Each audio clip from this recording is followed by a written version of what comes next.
Have you ever felt like you were standing at the edge of the world, watching your dreams disappear over the horizon? Our story begins with a girl who knew that feeling all too well.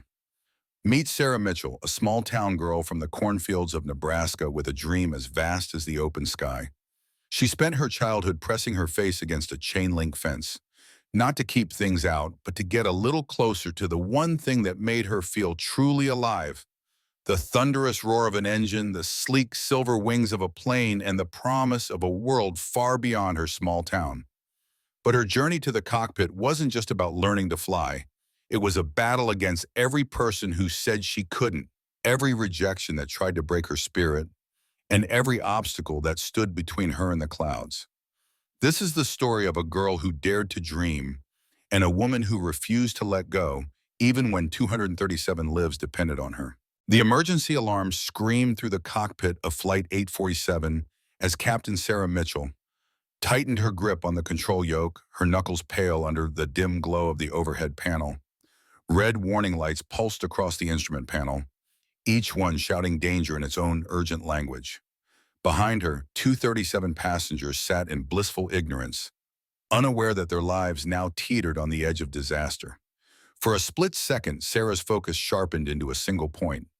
This airline, the very one that had rejected her 12 times, was depending on her to keep that metal bird in the sky. Every movement of her hands, every decision she made in the next few moments, would decide whether hundreds of strangers lived or died. But this crucible, this test of skill and nerve, hadn't materialized from thin air. It had been forming for 15 years, shaped by a stubborn girl with dirt on her sneakers and sky in her eyes, in a tiny Nebraska town that the world barely noticed. 15 years earlier, Sarah Mitchell stood on the edge of the cornfield behind her family's farmhouse in Millbrook, Nebraska. The late afternoon sun burned gold against the rows of corn, and the air hummed with cicadas. Above her, a yellow crop duster carved low, swooping arcs across the Johnson farm next door. The small plane's engine roared against the endless blue, banking sharply before climbing, and then vanished past the tree line. Sarah had seen this exact scene countless times, but at 12 years old, on this day, something settled in her chest, a quiet certainty that would not let her go. That evening, over meatloaf and mashed potatoes, she dropped the words into the warm kitchen air like they were undeniable truth. "Mom, Dad, I'm going to be a pilot." Her voice was light but firm, with that unshakable conviction only a child can carry. Her father, Thomas Mitchell, a man whose hands were worn from years of work at the town's grain elevator, chuckled and glanced up from his plate. "That's nice, sweetheart. Pass the mashed potatoes." But Sarah didn't laugh. She didn't even smile. Where other kids in her class traded baseball cards or chased each other around the schoolyard, Sarah spent her afternoons in the one place that felt alive to her, Millbrook Municipal Airport. Calling it an airport was generous. It was a single strip of cracked asphalt, a tired little hangar, and a squat office building with peeling paint. Still to Sarah, it was the closest thing to magic. Frank Rodriguez, the airport's owner and head flight instructor, first noticed her when she was 13. Every day after school, she appeared at the chain-link fence, nose pressed to the metal, watching the Cessna 172s and Piper Cherokees come and go, like she was memorizing every move for a secret test. "You sure spend a lot of time out here," Frank said one late afternoon, his boots crunching on gravel as he approached her. "I'm learning," Sarah replied, her eyes locked on a Cessna practicing touch-and-go landings. "Learning what?" "Everything." Her voice was serious. "The way the pilot adjusts the flaps before landing, how the plane tilts in a crosswind, the difference in the engine sound when the mixture's rich versus lean." Finally, she turned to look at him, brown eyes steady. "I'm going to be a pilot." Frank had heard that line from dozens of kids over the years. Most were gone after a week or two, distracted by sports or video games. But there was something in this girl's voice, this sharp, unwavering focus that made him pause. "Tell you what," he said, crossing his arms. "If you're serious, you can help out around here after school. Wash the planes, tidy the office, maybe do some light maintenance. In exchange, I'll teach you the basics of aviation." Sarah's face lit up like sunrise. "Really? You mean it?" "I mean it. But don't get any ideas about glamour. Flying is hard work, and it's harder than it looks." The very next day, Sarah showed up wearing work gloves and carrying a small, spiral notebook. While other teenagers wasted their afternoons at the mall, she was crawling over wing spears with a rag and learning the difference between a warm front and a cold front. She memorized federal aviation regulations, practiced weight and balance calculations, and learned to read the sky like it was a book written just for her. By 16, she had logged more time sitting in cockpits than most private pilots. She wasn't flying, she couldn't afford that yet, but she was absorbing every decision, every motion, every instinct that Frank passed along. Her parents didn't quite know what to do with her obsession. Linda Mitchell, a nurse who had spent her career in the local hospital, worried constantly. Flying is dangerous, Sarah, and expensive, and it's not exactly a woman's career, she said one evening, her voice tinged with motherly concern. Amelia Earhart was a woman, Sarah shot back instantly. And look what happened to her, Linda said before she could stop herself, immediately regretting the flicker of hurt that crossed her daughter's face. But Sarah was unshakable. She took part-time jobs wherever she could, bagging groceries, waiting tables at the diner, even cleaning offices late at night, squirreling away every dollar for that first lesson. On her 18th birthday, she finally climbed into the left seat of a Cessna 172 for her first official flight. The moment the wheels lifted off the runway and the earth fell away, she knew she had found her place in the world. The cornfields spread beneath her like a green quilt stitched across the horizon. For the first time in her life, she felt utterly, unshakably free. Nice work, Frank said from the instructor's seat, his voice casual but approving. You've got natural instincts. 6 months later, Sarah held her private pilot's license. At 19, she had her commercial license. At 20, she was a certified flight instructor. But none of that was the finish line. She wanted the airlines, big jets, hundreds of passengers, and the authority of captain's stripes on her shoulders. That road led to Concordia Aviation Academy in Denver, Colorado, one of the country's most elite flight schools. Getting in was a dream. Paying for it was a nightmare. Tuition was sky high, and her family couldn't help much. She pieced together loans, small scholarships, and long shifts at night jobs. Moving to Denver felt like stepping onto another planet. The city buzzed with life, and Concordia's sleek glass buildings and state-of-the-art simulators were a far cry from Millbrook's lonely runway. The fleet of modern trainers gleamed under the Colorado sun, and the instructors, many of them ex-military or airline captains, carried an aura of command. Her first day left her dizzy. Most of her classmates had grown up around planes, the children of airline captains, military officers, or business magnates. They tossed around stories about skiing in Switzerland or summering in the Bahamas, while Sarah rented a tiny apartment off campus and hustled tables at night to cover groceries and textbooks. "Where you from?" asked Bradley Hampton, a polished, confident student with a trust fund smile. "Nebraska," Sarah said. "Oh, cool. Omaha?" "Millbrook. It's a small farming town." Bradley blinked. "Never heard of it. Do they even have an airport there?" "A small one," she said, cheeks warming. If the social gap stung, she buried it under work. Sarah lived in the library, drilled procedures in the sim, and studied weather patterns like she was deciphering prophecy. Years of watching Frank fly gave her a practical edge her classmates didn't have.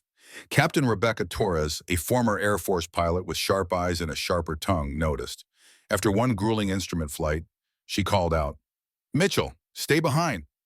Sarah's stomach dropped. She was sure she'd blown a maneuver. "You flew that approach perfectly," Torres said instead. "Better than students who've been here twice as long." "Where'd you learn to read weather like that?" "I grew up around a small airport," Sarah said quietly. "Frank, the owner, taught me to watch the sky, to feel the pressure change, to know when the wind is turning." Torres studied her for a moment and finally nodded. "That's real flying. Don't lose that. Too many young pilots these days trust the computers and forget to trust the air." Sarah carried that advice like a talisman. By the time she graduated at the top of her class, she had over 1,500 hours in her logbook, far beyond the minimum, and a stack of glowing recommendations from instructors who believed she was the kind of pilot airlines needed. And soon the airline that once dismissed her would discover just how much she had earned her place in the sky. Sarah Mitchell had been ready for this moment her entire life, or at least that's what she told herself. Her test scores were flawless, and her simulator sessions had impressed every instructor she'd had. She felt prepared to conquer the world of commercial aviation. Reality, however, was a brick wall she slammed into face first. Sarah had imagined that her perfect resume would open doors instantly. Instead, she found herself staring at a system that seemed designed to keep people like her out. Major airlines favored applicants with military experience or with deep industry connections. Sarah had neither. She was a small-town girl from Nebraska with no relatives in aviation, and she quickly learned how much that mattered. Her first application went to Skyline Airlines, one of the country's biggest carriers. She spent weeks on it, polishing her cover letter until it practically gleamed, rehearsing interview answers aloud in her cramped bedroom. When a letter finally arrived 3 weeks later, her heart pounded with hope. It lasted about 2 seconds. The letter was polite but impersonal. "Thank you for your interest. We have selected other candidates." Rejection number 2 came from Continental Express. Number 3 from Pacific Airways. Each one hit like a small punch to the gut, but Sarah refused to quit. She widened her search to regional carriers, cargo companies, even charter services. The responses were all the same, courteous form letters with no explanation. Meanwhile, she scraped by as a flight instructor at a modest flight school in Denver. It barely paid enough to keep up with her student loans and rent. She split a tiny apartment with 3 roommates and fueled her days with instant ramen and peanut butter sandwiches. "Maybe it's time to think about other careers," her mother, Linda, suggested gently during one of their weekly calls. "Healthcare is stable, or you could come back to Millbrook. The bank is always hiring." "I'm not giving up," Sarah said firmly. "This is what I was meant to do." By the time she sent her 12th application to Skyline Airlines, the same company that had dismissed her the first time, Sarah was no longer the uncertain graduate who had knocked timidly on the industry's doors. She now had over 3,000 flight hours, extra certifications in jet aircraft, and real experience flying through rough weather and handling emergencies. More importantly, she had developed a kind of emotional armor that rejections couldn't pierce. The call finally came on a quiet Tuesday morning in March. Sarah was mid-lesson reviewing flight plans with a student when her phone buzzed. "Miss Mitchell," a professional voice said, "this is Captain Jennifer Walsh from Skyline Airlines. We'd like to invite you to an interview next week." Sarah's hands shook as she scribbled down the details. 12 rejections, 3 relentless years, and now, at last, a door had opened. The interview process was brutal. A panel of senior pilots, HR managers, and company executives fired questions at her about everything from emergency procedures to her ability to handle stress. Then came the simulator tests, engine failures, blinding weather, sudden malfunctions. Each scenario was a gauntlet meant to see who could keep their head when everything went wrong. "Why do you want to work for Skyline Airlines?" asked Captain Michael Chun, the chief pilot who held her future in his hands. Sarah looked him straight in the eye. "Because I want to be part of an organization that values safety, professionalism, and excellence. I've prepared for this opportunity my entire life. I just know I can be an asset to your team." 3 agonizing weeks later, the phone rang again. "Congratulations, Miss Mitchell," the voice said. "We'd like to offer you a position as a first officer with Skyline Airlines. From the cornfields of Nebraska to the right seat of a commercial airliner, it had taken 8 years, 12 rejections, and countless hours of work." Hanging up the phone, Sarah knew every sacrifice had been worth it. She was finally going to live her dream. But dreams, she would soon learn, always come with tests. The real one was still waiting, 35,000 feet above the Atlantic, on what was supposed to be just another routine flight. The Skyline Airlines Training Center in Phoenix, Arizona, gleamed like a cathedral to modern aviation. Full-motion simulators lined the main floor, each one capable of recreating every nuance of flying a Boeing 737. On her first day, Sarah stood in the lobby, clutching her flight bag, watching confident pilots stride through the corridors. Their pressed uniforms and easy swagger only made her feel more like the new kid at school. "First day?" a voice asked behind her. She turned to see a tall man with graying temples and captain's stripes. His name tag read, Captain James Whitfield. "Is it that obvious?" Sarah said with a nervous smile. "We all start somewhere," he replied warmly. "I'm Jim.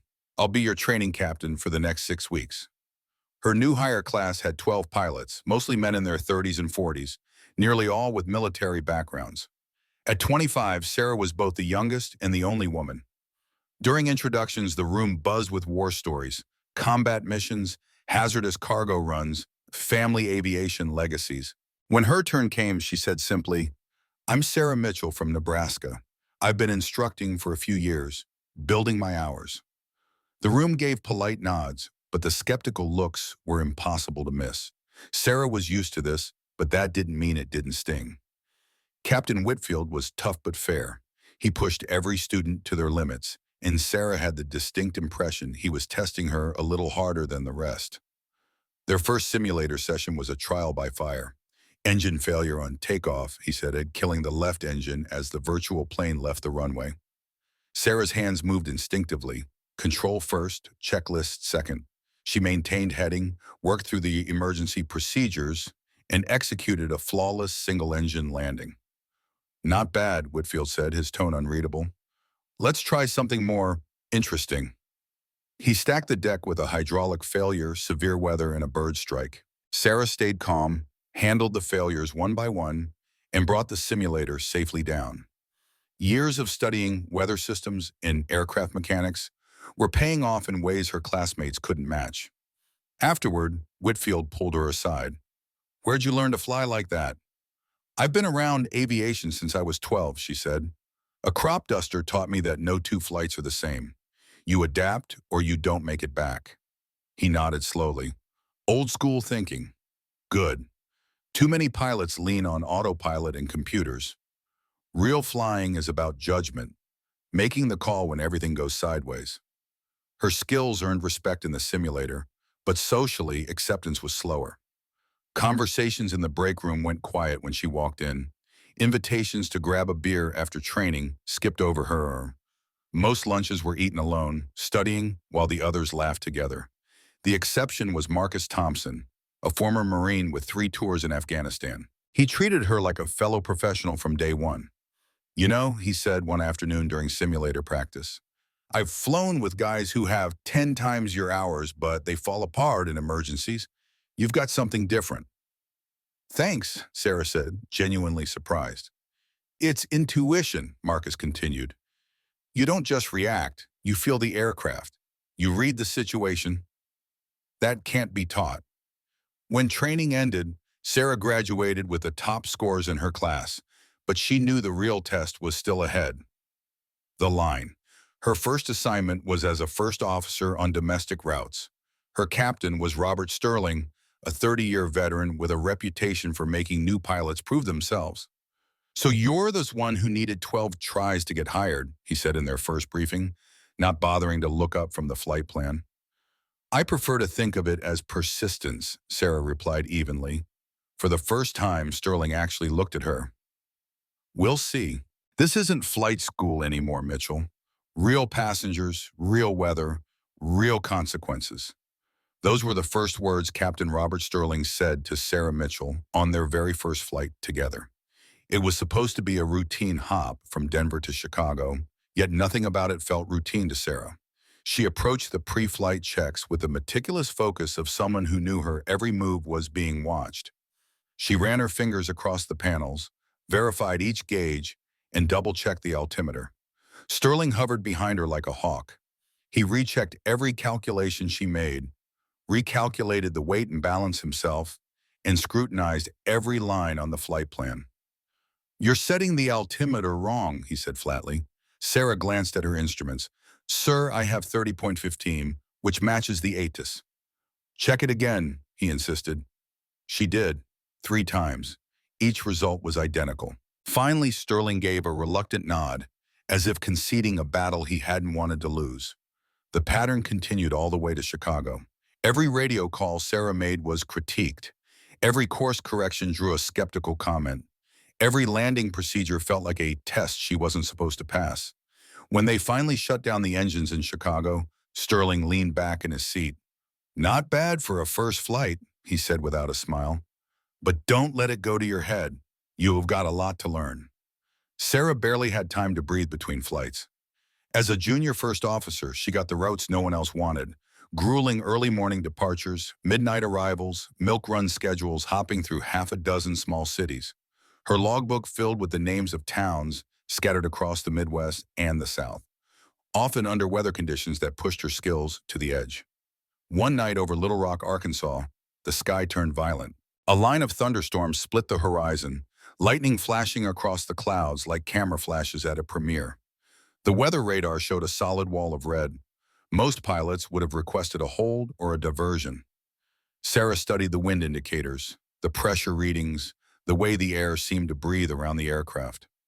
Frank Rodriguez's voice, her first flight instructor back in Millbrook, echoed in her head. The sky will always tell you a story if you know how to listen. I think we can thread a path through this, she said to Captain David Park. Park frowned at the radar. The display is solid red. We should request a hold. Look here, she said, pointing to the instruments.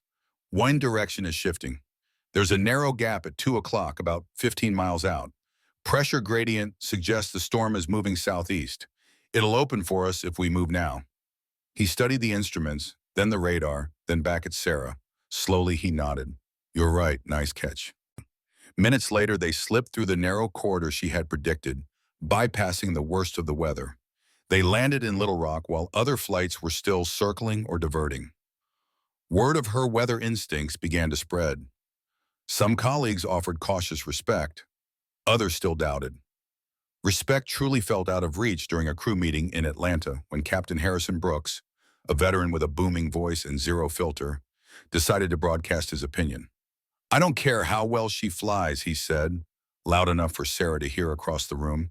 The cockpit's no place for a woman. Takes upper body strength, fast reflexes, and the guts to make split-second calls under pressure. The room went still. Dozens of eyes shifted towards Sarah. She could have stayed quiet. She didn't. Captain Brooks, she said, standing tall, I've been flying for 8 years. I've handled multiple emergencies. My record is clean. No incidents, no violations. I'm not here to prove anything except that I can do this job safely and professionally. Silence hung in the air. Brooks studied her, his expression unreadable, then gave a slight nod. We'll see. The test came sooner than anyone expected.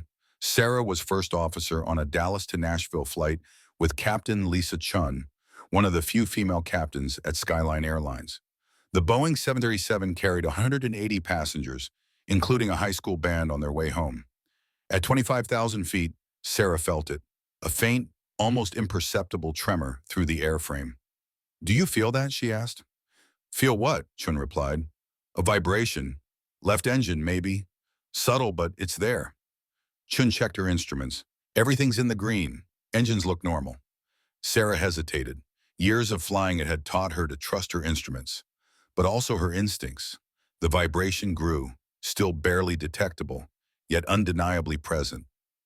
I think we should consider a precautionary landing, she said carefully. Based on what? All the readings are normal. Before Sarah could answer, the master caution light blazed. Oil pressure on the left engine spiked and dropped erratically. Seconds later, the engine shuddered violently, and a thin trail of smoke snaked past the window. Engine failure, Chun said, already running the emergency checklist. Sarah's hands moved without thinking, helping stabilize the aircraft while Chun shut the engine down. They declared an emergency and diverted to Memphis, the nearest airport. The approach was tense. Gusty winds fought the single-engine descent. Sarah called out airspeeds, altitudes, and flap settings with precision, keeping the cockpit calm. Flaps 30, landing checklist complete, she announced as they turned onto final. They touched down smoothly. Chun exhaled. Good catch, Mitchell. Your instincts probably saved us from a much worse day. Maintenance later confirmed the engine was on the verge of catastrophic failure. If they'd continued to Nashville, the damage could have led to a fire, or worse.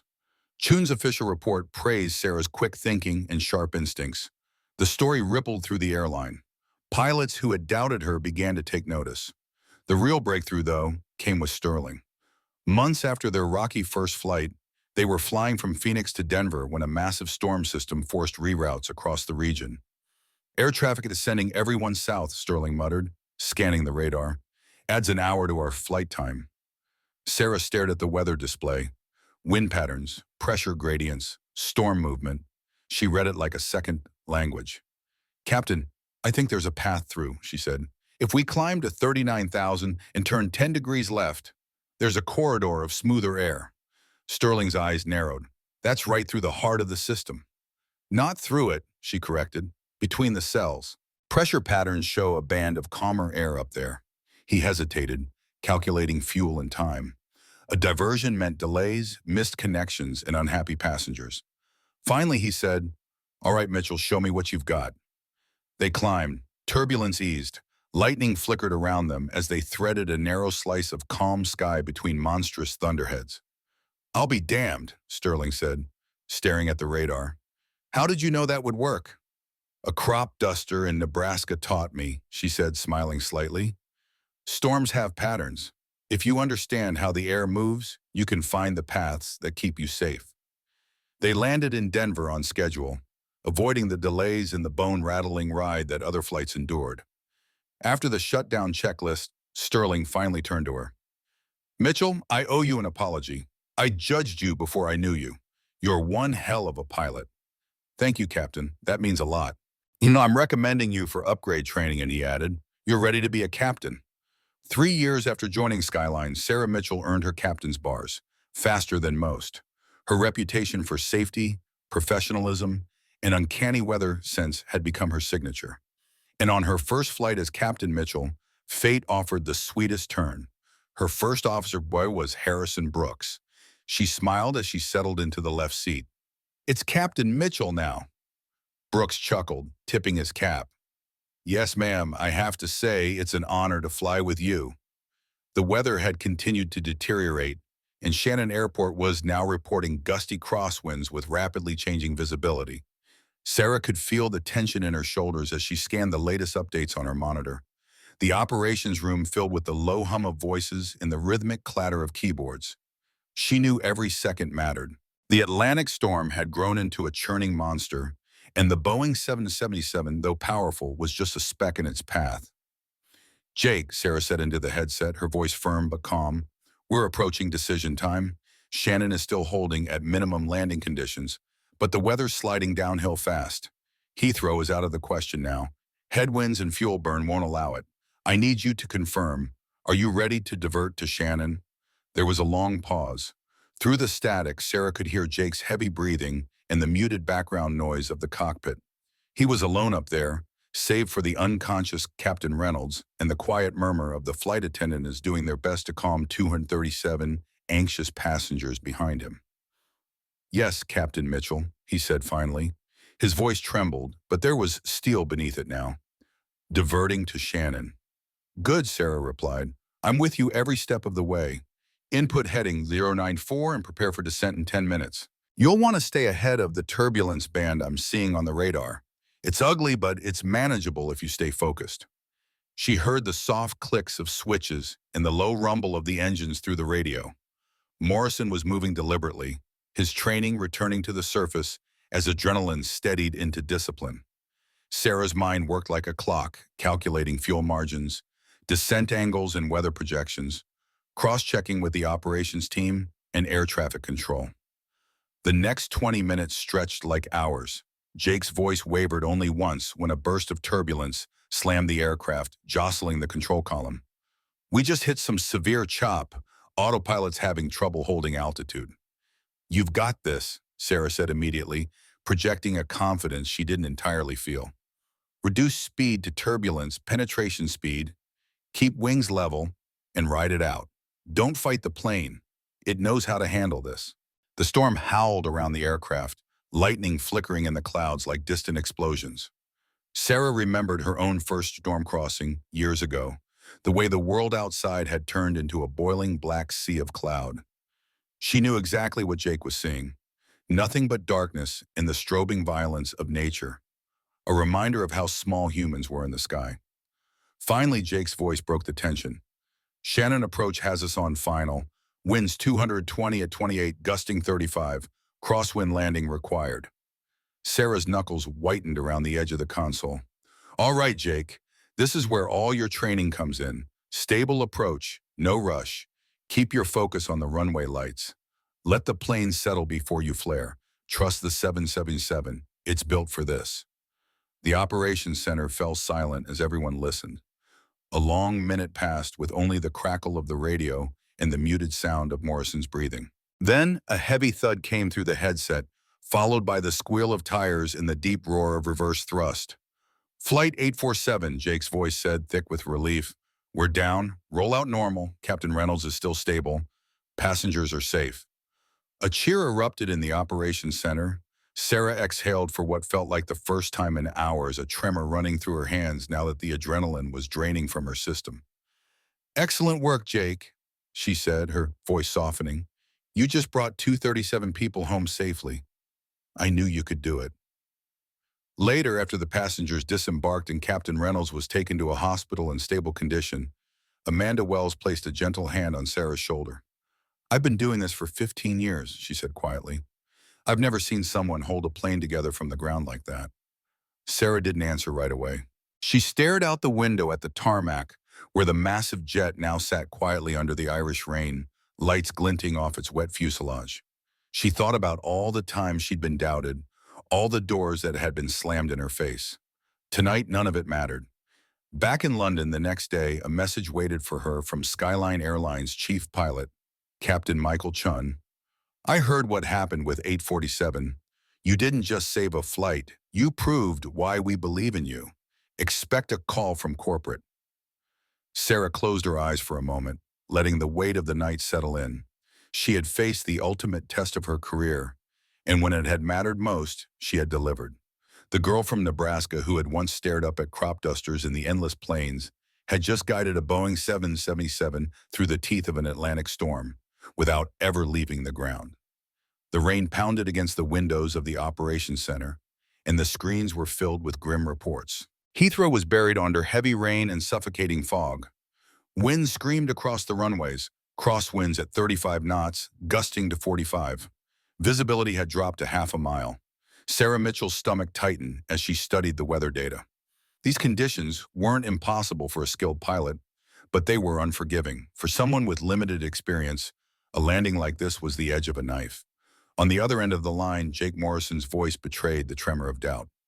I don't know if I can handle that kind of approach." "Jake, listen to me," Sarah said firmly, leaning into the microphone as if sheer focus could reach him in the cockpit. "I'm going to guide you step by step. The 777 is a stable, capable aircraft. Crosswind landings are well within its limits. We're going to take this slow, steady, and methodical. You can do this." For the next 30 minutes, she became his lifeline. Her voice was calm, precise, leaving no room for panic. She walked him through every piece of the crosswind landing, the proper approach, speeds, when to feed and rudder, how to use the ailerons to fight the drift without fighting the wind, and when to abandon the landing for a go-around if things became unsafe. "Remember, Jake," she said, her tone unwavering, "you're not fighting the wind, you're working with it. Rudder to keep her leaned, ailerons to manage the drift. The plane wants to land safely.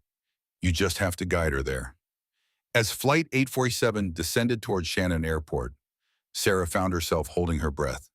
She could hear every faint sound through the radio, Jake's uneven breathing, the steady hum of the 777's engines, and the clipped voices of air traffic control. 500 feet, Jake reported, his voice tighter now, but steadying.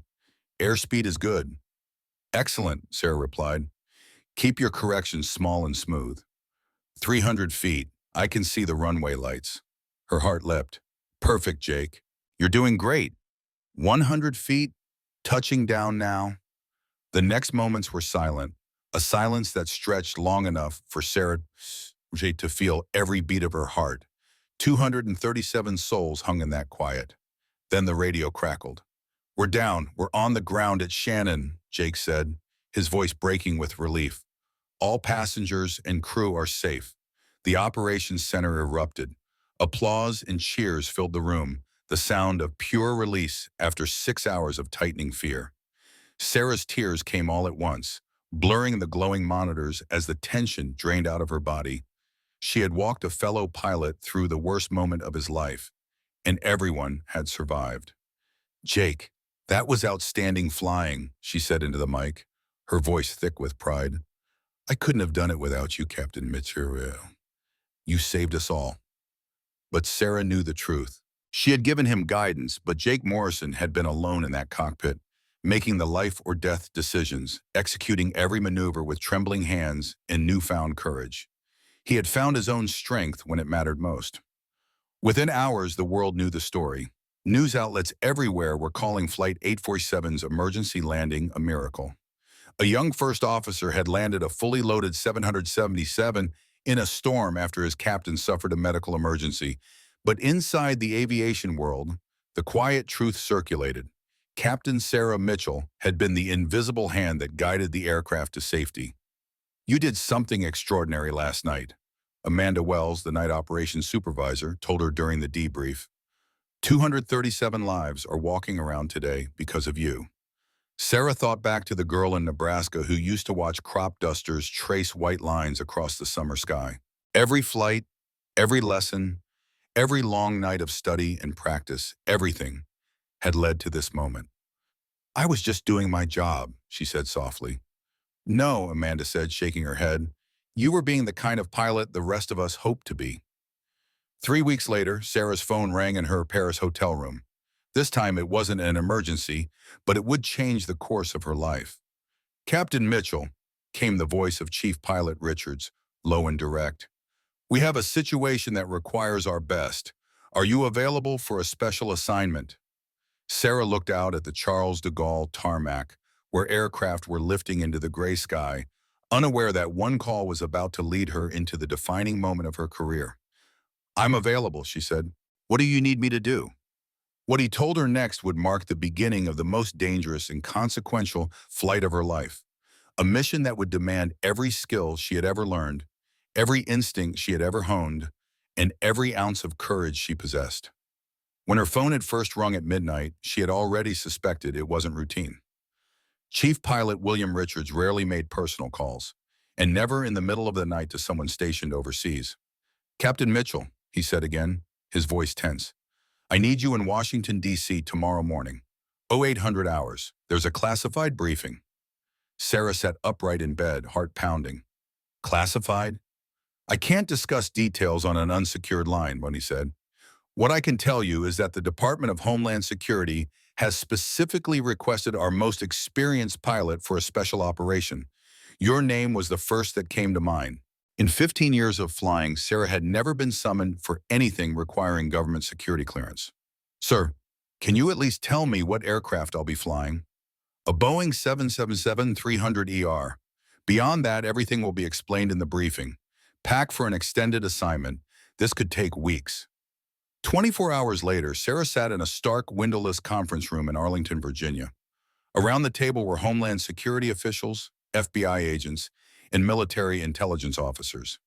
The air was thick with tension, more like a war room than anything she had experienced in commercial aviation. Captain Mitchell, began Director Patricia Hayes of Homeland Security, her tone grave. What I am about to tell you is classified at the highest level.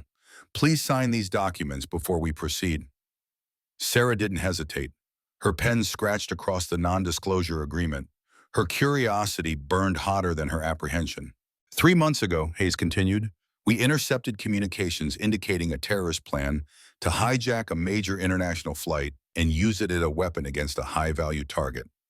Sarah felt her blood run cold. The attack is expected within the next 2 weeks, Hayes said.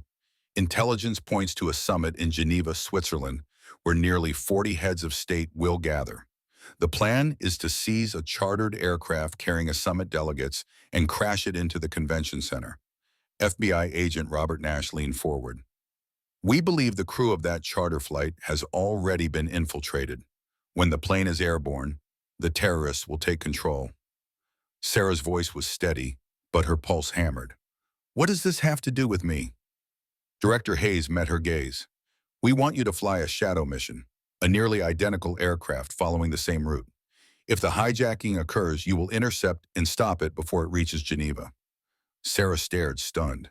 You're asking me to engage another commercial aircraft in the air? We're asking you to prevent the deaths of thousands, including the leaders of the free world, Agent Nash said. Your aircraft has been modified with technology designed to disable another plane without destroying it. The explanation felt like something out of science fiction. The 707 she would fly had been equipped with electromagnetic pulse generators capable of shutting down another plane's electronics. It also had systems for penetrating communications and, under extreme circumstances, could even seize remote control of the target aircraft. Dr. Elena Vasquez from DARPA spoke next. This technology is highly experimental. It has only been tested in simulators and controlled environments. You would be the first pilot to use it in the real world. Sarah's breath caught.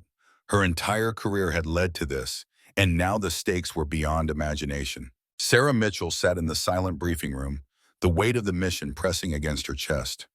The words from Director Hayes echoed in her mind. She would be flying an experimental aircraft armed with technology that had never been tested in the field.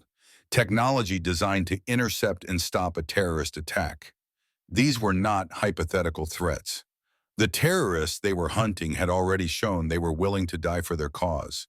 Her first thought wasn't about the risk to herself, it was about the people who might be caught in the middle. "What about the passengers?" she asked, her voice steady but cold.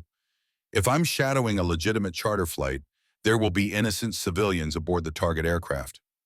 Director Hayes met her gaze without flinching. "That's exactly why we need the best pilot we can find. Someone who can neutralize the threat while keeping civilian casualties to an absolute minimum. Your record shows not just skill but judgment. You've proven you can handle missions where hesitation or recklessness could cost lives." Sarah's mind flickered to Jake Morrison, alone in the cockpit of Flight 847, fighting against impossible odds. She had been there for him, guiding him, helping him find the courage to save 237 lives. Now, the stakes were even higher. She was being asked to stop an attack that could kill thousands. She drew a breath, steadying herself. "Then I'll need the complete technical specifications for every system on this aircraft," she said. "An unlimited simulator time until I know the equipment better than I know my own hands." "Done," said Dr. Vasquez, almost before she had finished. "And one more thing," Sarah added. "I choose my own first officer. Someone I trust completely." "Also done. Who?" "Marcus Thompson," she replied without hesitation. "Former Marine pilot, experienced, reliable. I've flown with him before. If I'm walking into hell, I want him next to me." The following 10 days pushed Sarah harder than any period in her career. In a classified Nevada facility, she trained on systems that stretched the boundaries of modern aviation. Electromagnetic pulse generators could knock out an aircraft's flight management computers while leaving its basic flight controls intact. A communications override allowed her to seize the target's radio channels, speaking directly to the passengers and crew. Most daunting of all was the remote control capability. Under the right conditions, and only if the target aircraft systems hadn't been modified, she could theoretically seize its autopilot and navigation systems. It required pinpoint timing and surgical precision. "This is insanely dangerous," Marcus said one evening in the simulator, his face lit by the glow of the displays. He had accepted the mission without hesitation, but the enormity of it was sinking in. "The margin for error is basically zero," Sarah admitted. "One mistake, and we could cause the very disaster we're here to prevent." "And if we do nothing," Marcus said, "a plane full of civilians slams into a building full of world leaders. I'll take the risk over that any day." Sarah felt a quiet steadiness settle over her whenever Marcus was nearby. He absorbed technical training with the efficiency of a soldier, then worked side by side with her through tactical drills. Together they rehearsed high-speed intercepts, tight formation flying, and emergency contingencies until every move became instinct. Dr. Vasquez eventually called them into the briefing room for the final intel report. "The attack will likely involve 3 to 5 operatives who have infiltrated the crew of Charter Flight International 439, he said. "It departs London Heathrow for Geneva with roughly 180 passengers, primarily diplomats and their staff." Sarah studied the tactical display. "And our cover? You'll be flying a Skyline Airlines Flight 147, also to Geneva," Director Hayes explained. "Your manifest shows government personnel and security teams, but in reality you'll carry a specialized response unit in case we need a ground intervention." Agent Admash added, We expect the hijacking to occur about 90 minutes into the flight over the Alps, just before entering Swiss airspace. Intelligence suggests the terrorists plan to reveal themselves only when they are near their target. Sarah traced the flight path with her finger, noting the jagged, white terrain.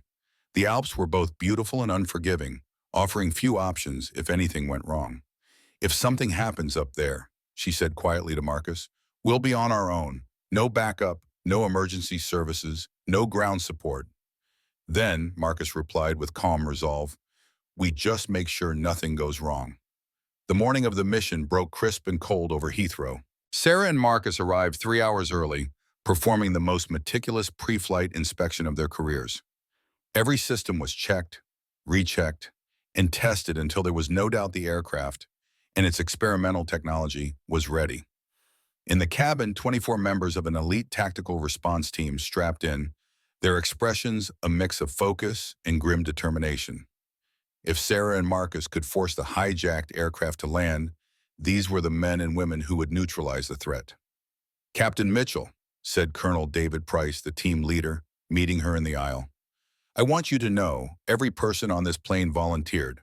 We all understand the risks, and we're honored to fly with you." The words landed heavy on Sarah's shoulders. She wasn't just carrying the lives of 180 strangers in the air or the safety of diplomats on the ground. She now held the lives of 24 trained professionals who trusted her completely. At 10:30 hours, the operation began. Charter Flight 439 lifted off first, followed by Sarah's shadow flight, Skyline 1247. To any casual observer, it was a routine morning departure from London to Geneva.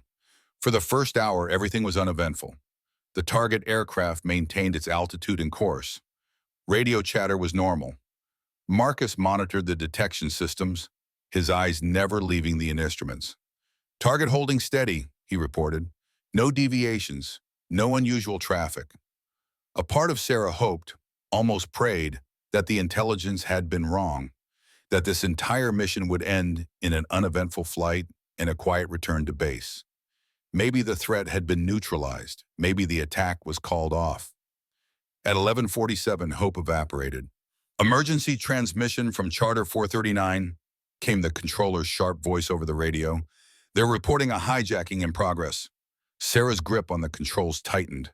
The moment she had prepared for had arrived. Somewhere ahead, 180 lives were in the hands of men ready to die. "Bring all systems online," she said, her voice firm. "It's time to go to work." The experimental aircraft responded to her command as she pushed the throttles forward, closing the gap.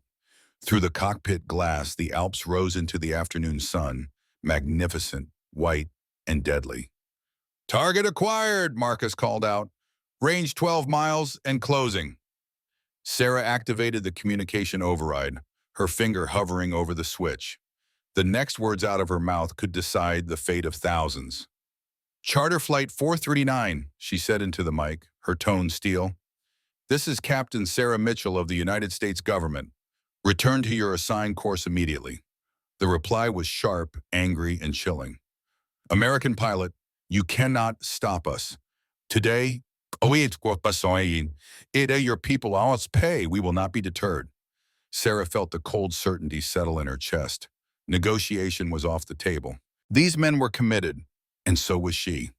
Through the windshield, the hijacked aircraft emerged as a dark speck against the gleaming snow-capped peaks, now accelerating toward Geneva.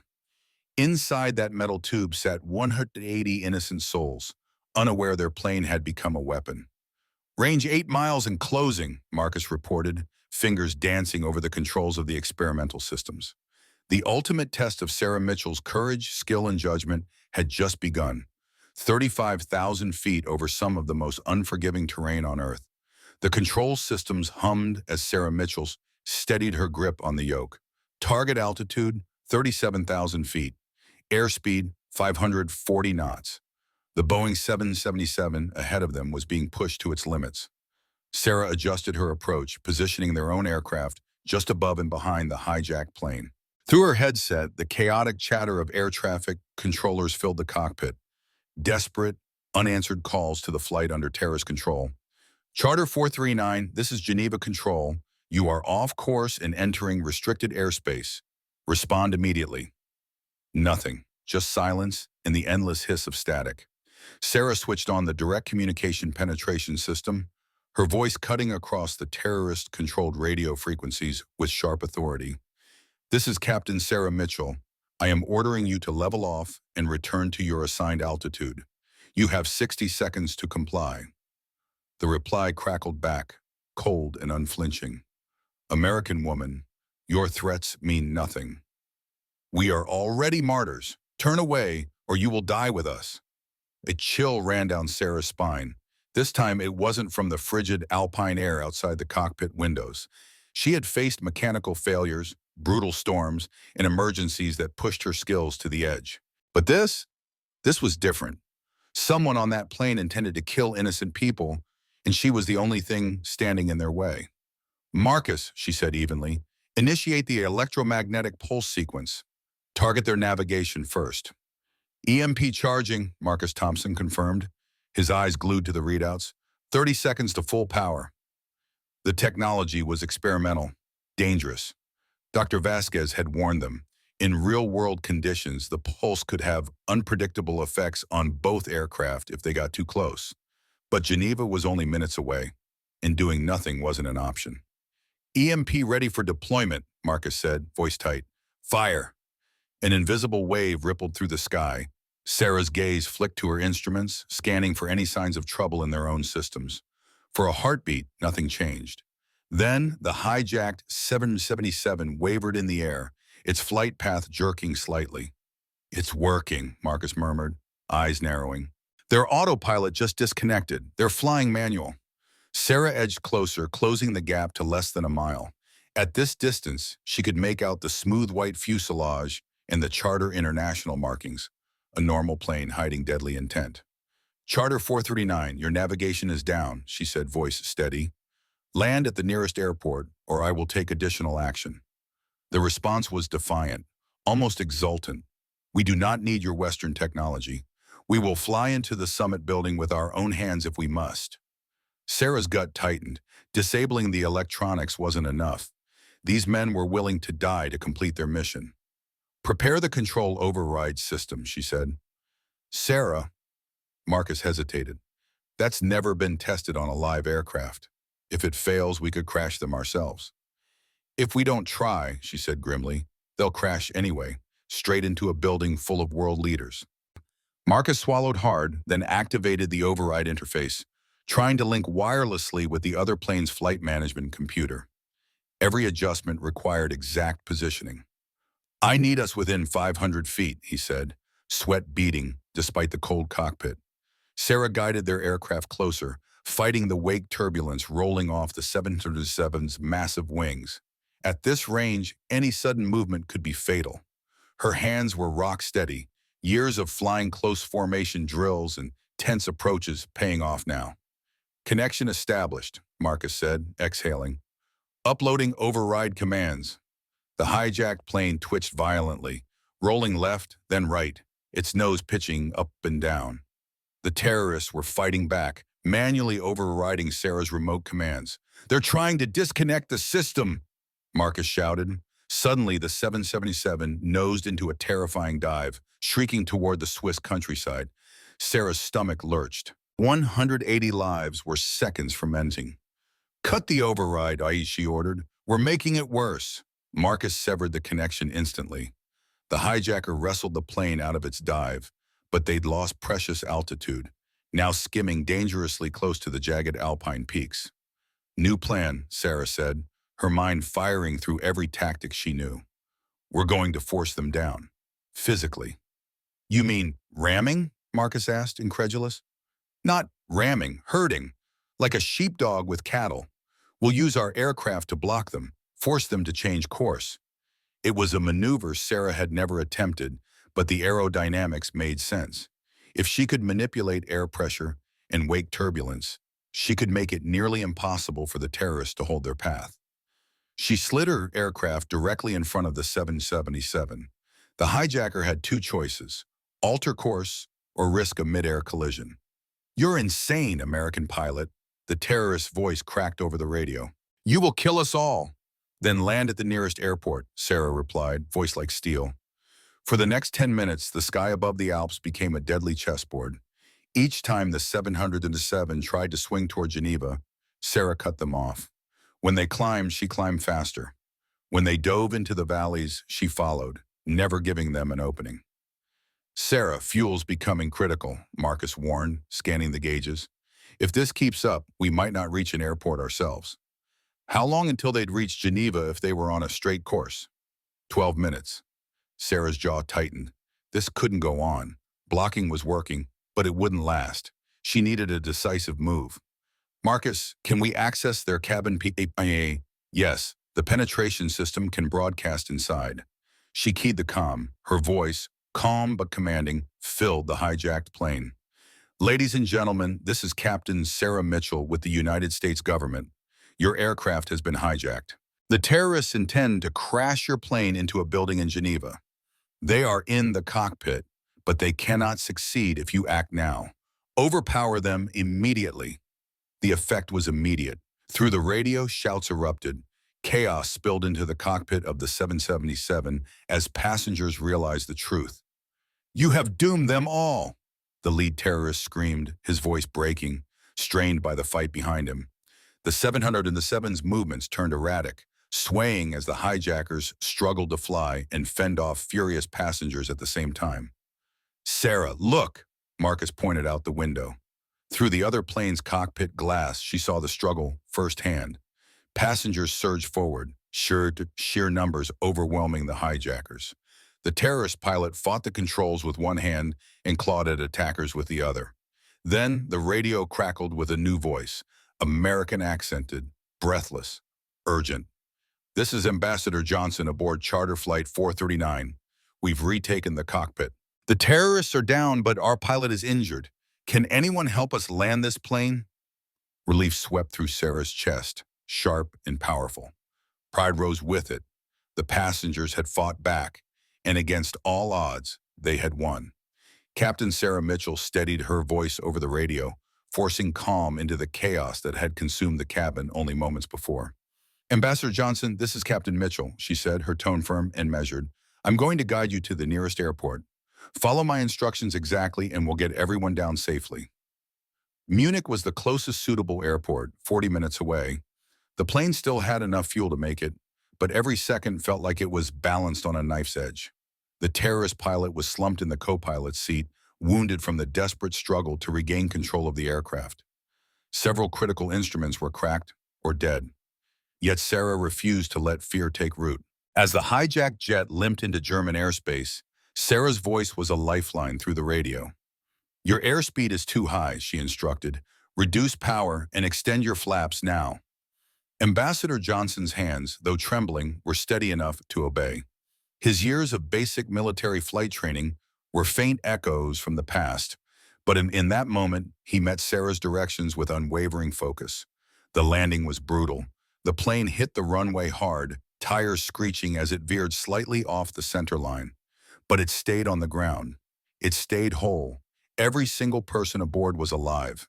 As emergency vehicles swarmed the runway, lights flashing in the dusk, Sarah exhaled for the first time in hours. The terrorist plot had been stopped. 180 innocent lives were safe. The Geneva summit, the intended target, would continue undisturbed. Skyline 1247, Munich's air traffic controller said over the radio, their voice trembling with awe. Outstanding work, Captain. You prevented a catastrophe today. Sarah keyed the mic, her voice low but steady. Just doing my job, she replied. But deep inside, she knew this was more than a job.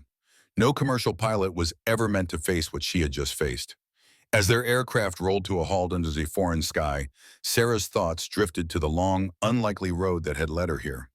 She remembered the Nebraska farm girl who used to stare at crop dusters, dreaming of the sky. She remembered every rejection letter, 12 in total, each one insisting she didn't belong in a cockpit. She remembered the nights she nearly gave up, the instructors who doubted her, the whispered comments about women not belonging in the flight deck.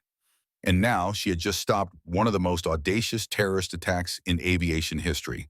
Skyline Airlines, the company that had once turned her away, now owed its reputation and perhaps its future to the pilot they almost never hired. 6 months later, Sarah stood in the boardroom of Skyline Airlines' Chicago headquarters. Sunlight poured through the tall glass windows, glinting off the polished conference table where the same executives who had once doubted her now sat waiting. The atmosphere was different this time. CEO Jonathan Patterson rose from his chair as she entered. "Captain Mitchell," he said, his voice carrying the weight of genuine gratitude, "on behalf of Skyline Airlines and the entire aviation industry, I want to thank you for your extraordinary service. Your actions prevented what could have been the deadliest terrorist attack in history." The commendation ceremony was unlike anything Sarah had imagined. Government officials from multiple countries were there. Airline executives from around the world had flown in. Fellow pilots, some she knew, many she didn't, filled the room to honor her. But the moment that pierced her heart came when Frank Rodriguez walked in. Her old mentor from Millbrook Municipal Airport looked exactly as she remembered. Weathered hands, kind eyes, and the quiet authority of a man who had spent a lifetime teaching others to touch the sky. He was in his 70s now, but to Sarah, he was still the same man who had first shown her the cockpit of a Cessna 172. "I always knew you were special," Frank said, pulling her into an embrace. "But I never imagined you'd save the world." "I didn't save the world," Sarah murmured, emotion catching in her throat. "I just did what you taught me. Read the situation, trust my instincts, and never give up." Awards followed, one from the Department of Homeland Security, one from the International Civil Aviation Organization, and a special recognition from the survivors of Charter Flight 439. Ambassador Johnson, who had fought alongside passengers to retake the cabin, spoke for all of them. "Captain Mitchell didn't just prevent a terrorist attack," he said, voice breaking. "She showed 180 people that they had the power to save themselves. Her voice on that radio gave us the courage to fight back." Then Marcus Thompson, her former peer and a fellow pilot who had always believed in her, stepped forward. He carried a flight jacket, jet black and heavy, embroidered with the tail numbers of every aircraft Sarah had ever flown, from that first little Cessna to the experimental Boeing 737 that had chased terrorists over the Alps. "This represents more than just planes," Marcus said, handing it to her. "It represents every life you've touched, every pilot you've inspired, and every barrier you've broken for the ones who will follow." Her parents were there too. Linda Mitchell, the nurse who had once fretted over her daughter's dangerous career choice, now shone with pride.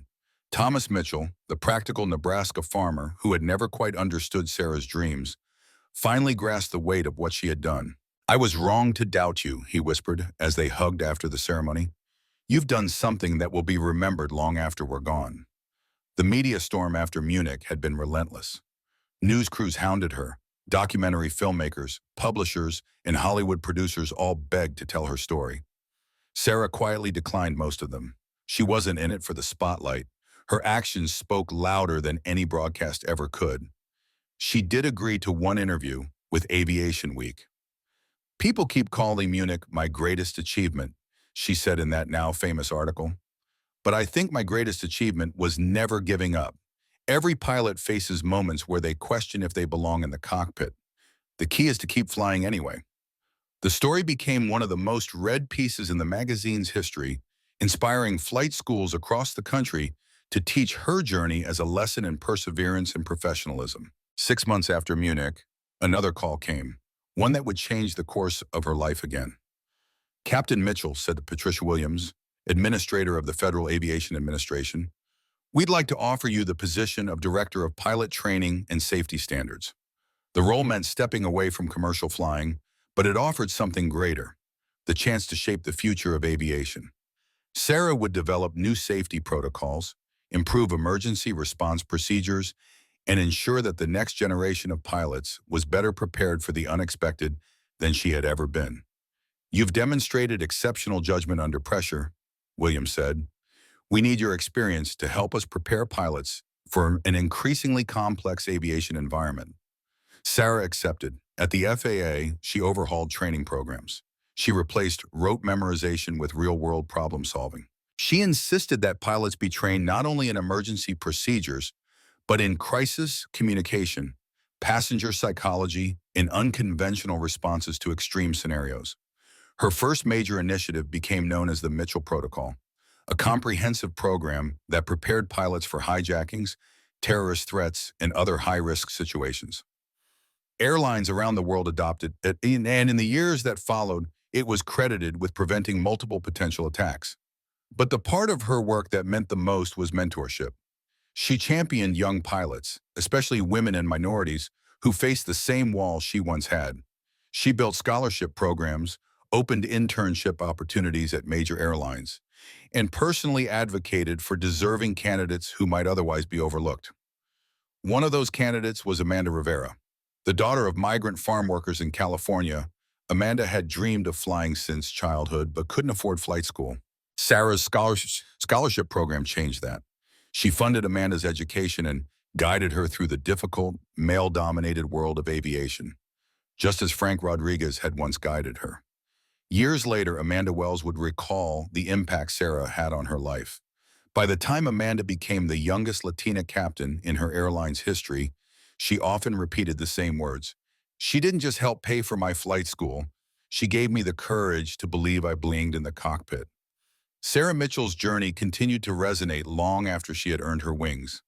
What had once felt like a crushing defeat, her rejected airline applications, became a powerful symbol of perseverance. Across the world, young pilots who faced setbacks found strength in her story. When they were told no, they remembered Sarah and pressed forward, determined to keep flying. At Millbrook Municipal Airport, Frank Rodriguez, Sarah's first mentor, chose to honor her legacy in a way that reflected her own beginnings. He established the Sarah Mitchell Memorial Flight Training Fund, which provided free flying lessons to teenagers from farming towns who otherwise would never have set foot in a cockpit. The first graduate was a teenage girl who had been captivated after hearing Sarah's story. She carried the same gleam of possibility in her eyes that Sarah once had, watching crop dusters streak over the Nebraska fields. A decade after the fateful events in Munich, Sarah returned to the place that had once made her feel small, Concordia Aviation Academy. Standing at the podium during the graduation ceremony, she looked out over a sea of crisp uniforms and nervous smiles.